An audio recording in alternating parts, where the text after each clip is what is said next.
அனைவருக்கும் இதயத்தின் பொங்கல் நல்வாழ்த்துக்கள். பொங்கலோ பொங்கல்.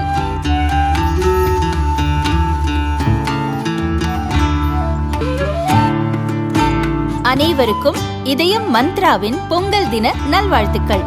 பொங்கலோ பொங்கல். 2 ஸ்பூன் போதும். Lion date syrup. இதுல அயன், ஃபைபர், விட்டமின்ஸ், நோய் எதிர்ப்பு சக்தி அதிகமா இருக்கு. Lion date syrup. தமிழகத்தில் வரும் ஏப்ரல் மே மாதத்தில் சட்டசபை தேர்தல் நடக்கும் என எதிர்பார்க்கப்படுகிறது. இன்னும் ஓரிரு மாதங்களில் தேர்தல் தேதி அறிவிக்கப்படும் என்ற நிலையில் முக்கிய அரசியல் கட்சிகள் இடையே கூட்டணி பேச்சுவார்த்தை தீவிரமடைந்துள்ளது. அதிமுக பாஜக கூட்டணி ஏற்கனவே இறுதி செய்யப்பட்டுவிட்ட நிலையில் அன்புமணி தலைமையிலான பாமகவும் அதில் இணைந்துள்ளது. ஏற்கனவே தமாக அந்த கூட்டணியில் உள்ள நிலையில் மேலும் சில கட்சிகளை தேஜ கூட்டணியில் இணைக்கும் நடவடிக்கைகள் தீவிரமடைந்துள்ளன.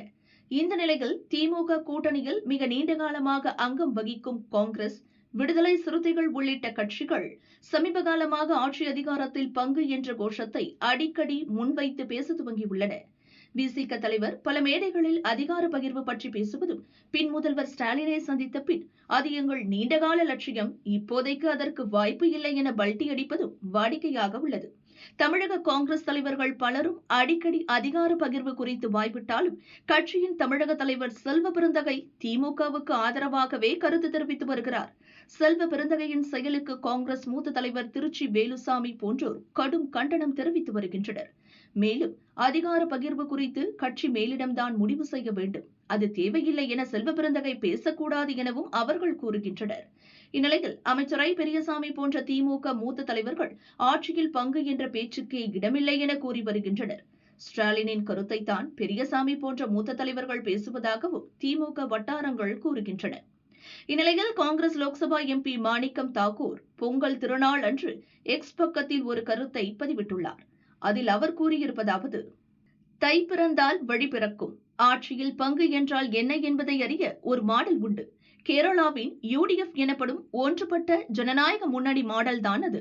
காங்கிரஸ் தலைமையேற்று நடத்திய கூட்டணி அரசியல் எப்படி இருக்க வேண்டும் என்ற நம்பிக்கையான பாதையை அது காட்டுகிறது.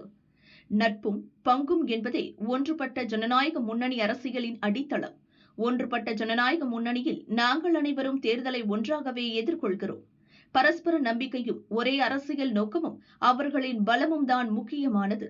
அங்கு தேர்தல் முடிந்ததும் கூட்டணிக்கு யாரும் பை பை என சொல்வதில்லை. தேர்தலில் கூட்டாளிகள், ஆட்சியிலும் பங்கு பெறும் கூட்டாளிகளே. அமைச்சர் பதவிகளும் முக்கிய துறைகளும் பலத்தையும் உடன்பாட்டையும் பொறுப்பையும் அடிப்படையாக கொண்டு பகிரப்படுகின்றன. இது பெயருக்கான கூட்டணி பங்கீடு அல்ல. முக்கிய கொள்கை முடிவுகள் ஒன்றுபட்ட ஜனநாயக முன்னணியின் ஒருங்கிணைப்பின் வாயிலாக கேரளாவின் சமூக அரசியல் முன்னேற்றத்தை மதித்து எடுக்கப்பட்டன. தேர்தலுக்கு பின் அங்கு துரோகம் இல்லை. ஓட்டுகள் எண்ணப்பட்டதும் கூட்டணியை ஒதுக்கும் அரசியல் இல்லை. இதுதான் ஒன்றுபட்ட ஜனநாயக முன்னணி மாடல். மற்ற மாடல்களிலிருந்து வித்தியாசப்படும் மாடல். இந்த ஒன்றுபட்ட ஜனநாயக முன்னணி மாடல் 2026 நடைபெறவுள்ள சட்டசபை தேர்தலிலும் வெற்றி பெற வேண்டும். நல்ல ஆட்சியாக மாறட்டும்.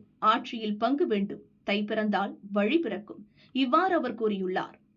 இதுகுறித்து தமிழக காங்கிரஸ் நிர்வாகிகள் சிலர் கூறியதாவது: தமிழக காங்கிரசார் ஒவ்வொருவரின் மனநிலையை பிரதிபலிக்கும் வகையில் மாணிக்கம் தாகூரின் கருத்து அமைந்துள்ளது. கேரளாவின் UDF மாடலை சுட்டிக்காட்டியதன் மூலம் தமிழகத்திலும் அப்படிப்பட்ட கூட்டணி ஆட்சி அமைய வேண்டும் என்பதை இதற்கு மேல் தெளிவாக கூறவே முடியாது. திமுக இனியும் பிடிவாதமாக இருக்கக்கூடாது. அவர்கள் காங்கிரஸை கடுமையாக விமர்சிக்க கூடும். இன்னும் மோசமான அம்புகளை எங்கள் மீது வீசக்கூடும். நாங்கள் அனைத்திற்கும் தயாராக உள்ளோம். 2026 அமையும் ஆட்சி கூட்டணி ஆட்சியாக தான் இருக்க வேண்டும். அதில் காங்கிரஸ் கட்டாயம் இடம்பெற வேண்டும் என்பதே எங்கள் அனைவரின் விருப்பம். அதை நிறைவேற்றியே காட்டுவோம் என அவர்கள் கூறினர். பொங்கல் நாளில் திமுகவுக்கு டென்ஷன் ஏற்றும் வகையில் காங்கிரஸ் MP மாணிக்கம் தாகூர் வெளியிட்ட பதிவு தமிழக அரசியலில் பரபரப்பை கிளப்பியுள்ளது.